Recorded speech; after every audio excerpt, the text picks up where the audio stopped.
Nasa labas lamang ng kanilang bahay ang batang si Corazon habang kumakain ng mais. Hinayaan lamang siya ng kanyang ina dahil naaabot naman ito ng kanyang paningin at inisip ng kanyang ina na hindi naman siguro ito lalayo dahil maraming damo sa paligid ng kanilang kabahayan. Nasa liblib na lugar ang kinatatayuan ng kanilang bahay at nasa may di kalayuan ang may malaking kagubatan. Maya-maya lamang ay habang kumakain si Cora ay may napansin siyang isang magandang dalaga na tinatawag siya nito.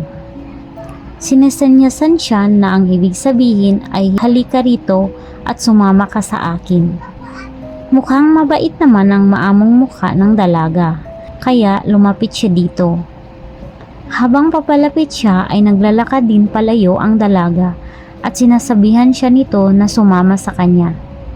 Hindi namalayan ni Cora na malayo na pala ang kanyang naabutan at namalaya na lamang niyang nasa gitna na siya ng kagubatan.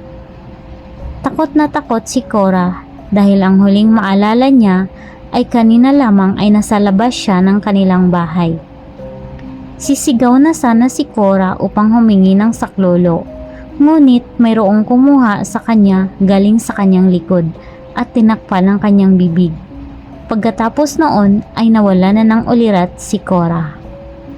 Habang nawawala si Cora ay alalang-alala ang kanyang ina na si Aling Isabel. Hindi na malaya ni Aling Isabel na lumayo na pala si Cora dahil abala ito sa pagluluto.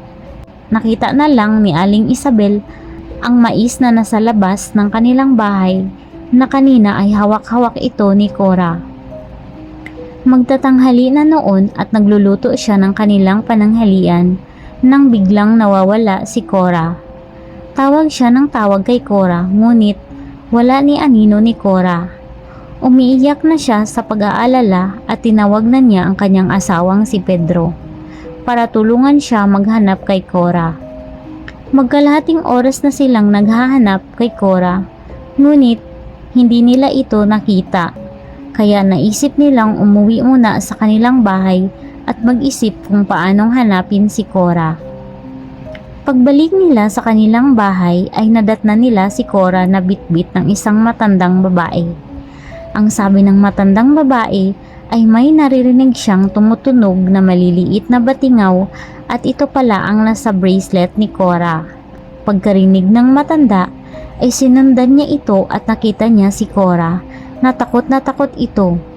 Kaya at dahan-dahan siyang lumapit dito mula sa likod ni Cora para hindi na ito kumaripas ng takbo.